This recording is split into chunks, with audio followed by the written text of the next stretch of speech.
Thank you. Did you design that? No, I didn't. This is a designer from London. But I sewed the hat backstage by myself. I just ripped a belt that I had apart. What, to do the hat? You just did that yourself? Yeah, I just sewed it on top. Because you used to do all of your own costumes back before you were a massive superstar, didn't you? Well, I still do a lot of them myself. I do a lot of designing, and I collaborate with young designers and designers who have been around for a while, and I send them sketches. But I also love to wear your creations that you send me, and this is a creation by someone young that I really admire. Can you wear that again? Can you ever, you know, wear the same? I'm going to. Oh yes, I'm not wasteful with fashion. That's good to know. How's everyone? Everybody looks so nice.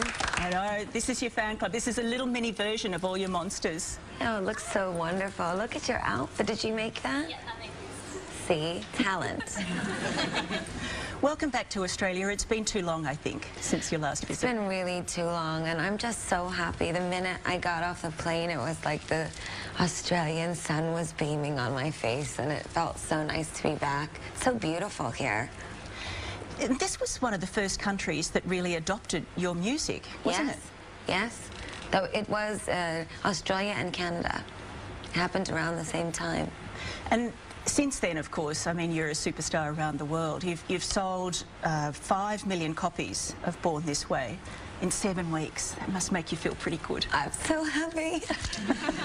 I'm so happy. I can't believe it. Gaga, why do you think you've struck such a chord in the market? Why do you think you've occupied this central spot? I think because in the beginning I didn't. I think I didn't strike any chords in the beginning. I think everyone was quite confused and got rejected a lot. The way that I sing, what I sing about, what I wear, who I am, this is me. I was born this way. So I will fight to the death to protect it. And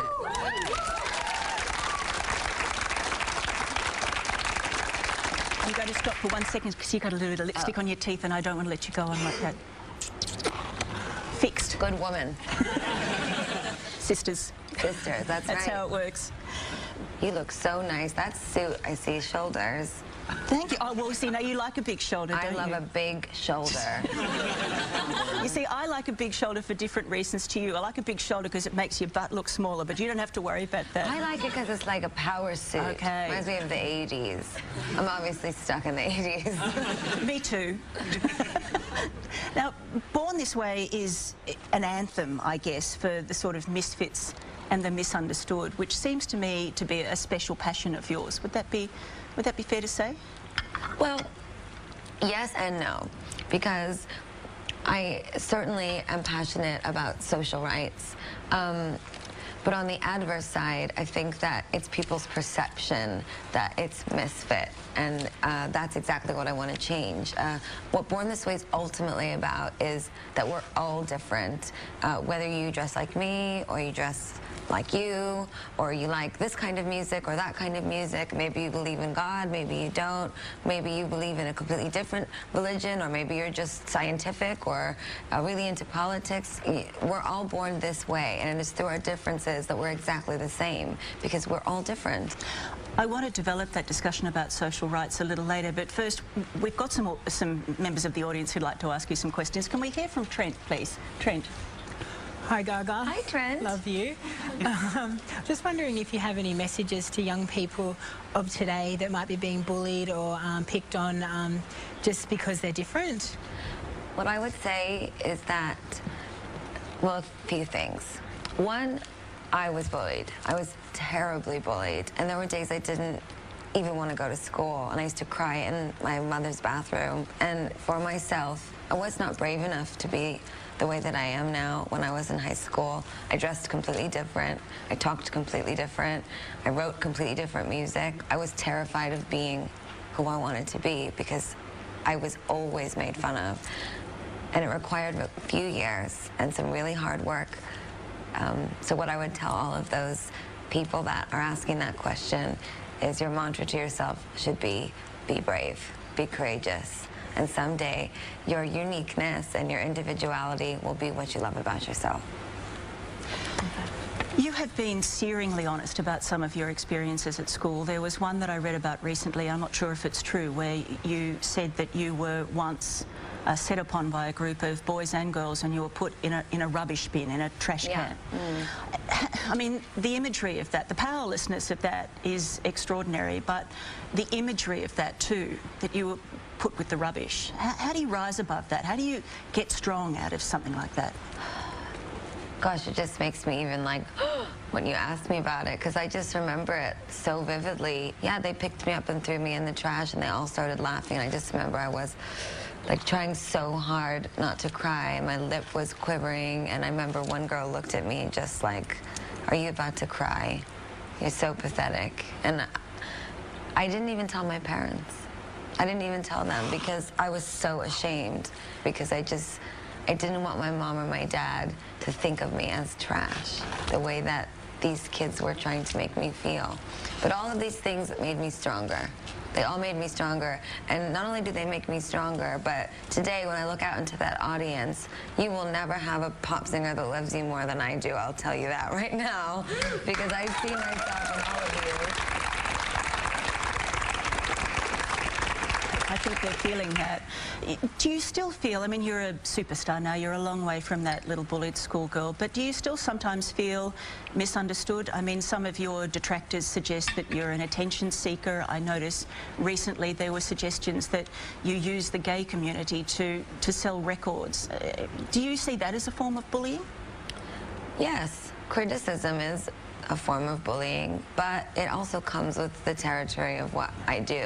And let's be real, it's not like I'm singing in a white t-shirt about nothing, right? So I sort of ask for it. I ask for it, and I don't feel misunderstood. Everyone will understand me in different ways, and I will sometimes put a giant piece of glass on my head and someone won't understand, and I don't even know that I do when I do the things I do. It's just, I was born this way. This is who I am. You do have a massive following in the gay community, and I know that you have been quite political in supporting gay rights overseas. There is an emerging movement here in Australia for the legalisation of gay marriage. Is that something that you are going to push for or raise consciousness of while you're here? Yes.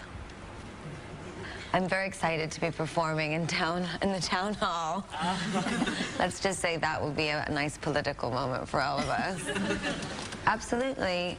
And what I am so against is the way that certain laws or restrictions on certain things sends a message that one person is more valuable than another. The Prime Minister of our country is a woman. She's our first female Prime Minister, so she is already breaking with convention here. She lives in the lodge with her partner in a de facto relationship, but she still says that she believes that the marriage laws should stay traditional. She doesn't believe in gay marriage. Do you see an hypocrisy in that? Well, firstly, I think it's wonderful that you have a female running the place. Wish that they did that in America. That would be nice. I wouldn't say that it's hypocritical. It's everyone's personal choice, the way that they live their lives, but I do believe that it is wrong to deny people all over the country the ability to marry. I believe in marriage equality, so I would just encourage all of you to mobilize your voices so that the Prime Minister of Australia can hear you scream and speak and say, we want to be fully equal. We want to get married.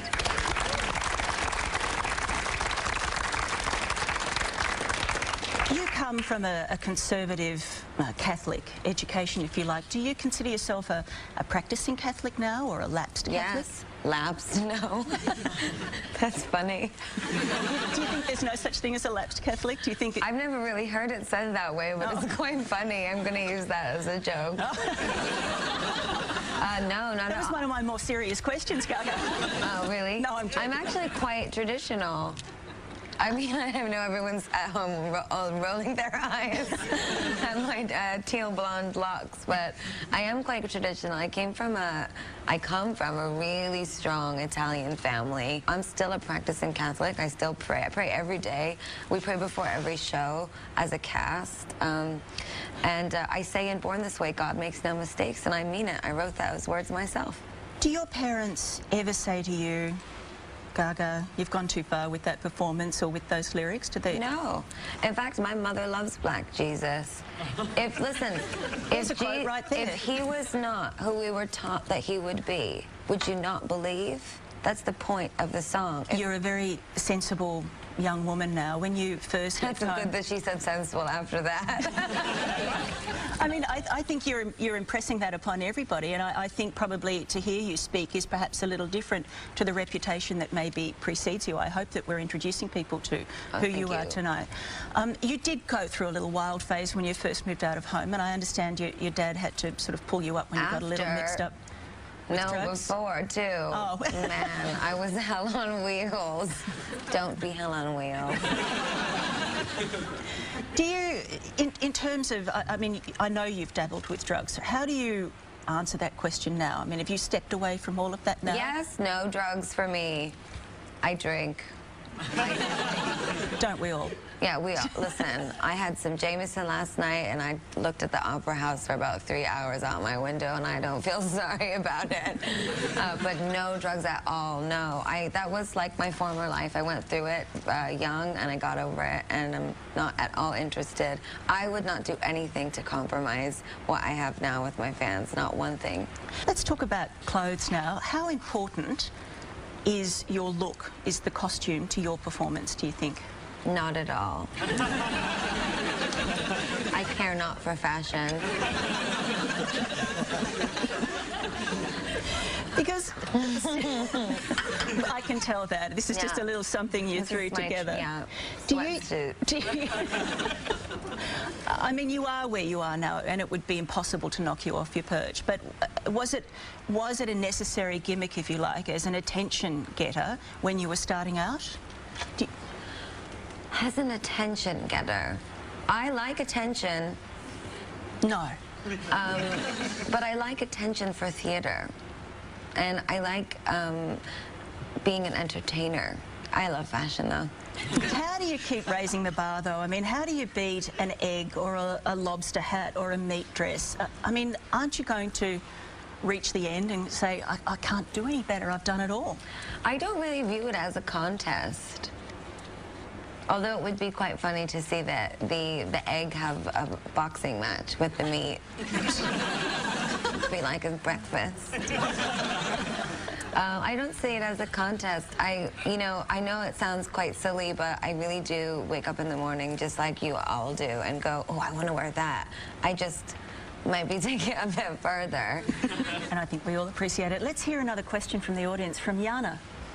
Hi, Lady Gaga. Hi. I love your sense of fashion and style. You always look amazing. I'm a bit curious, what do you wear to bed?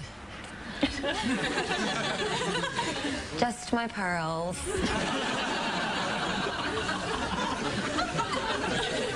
And no makeup. I'm assuming no makeup. You roll out I actually do go to bed with makeup on all the time, and it's really awful for my skin. But I do it because I can't be bothered. I get too tired. Oh, it's not because you think that the paparazzi might burst into the room and you want to have your game face on. They won't make it through my room without dealing with my series of booby traps. If you look 10 years down the track, I know it's hard to do when you're 25, but if you look that far down the track, do you see that you might be, married? Might there be little Gagas? Is that something that you would like? Of course. Can't wait.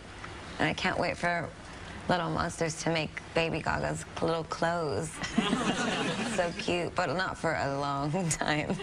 You're about to perform for us here in the studio, and we're all very excited, but you're also performing at Monster Hall on Wednesday night, and we will be able to see that on the Go channel on the 29th of July, which we're very excited about. Me too.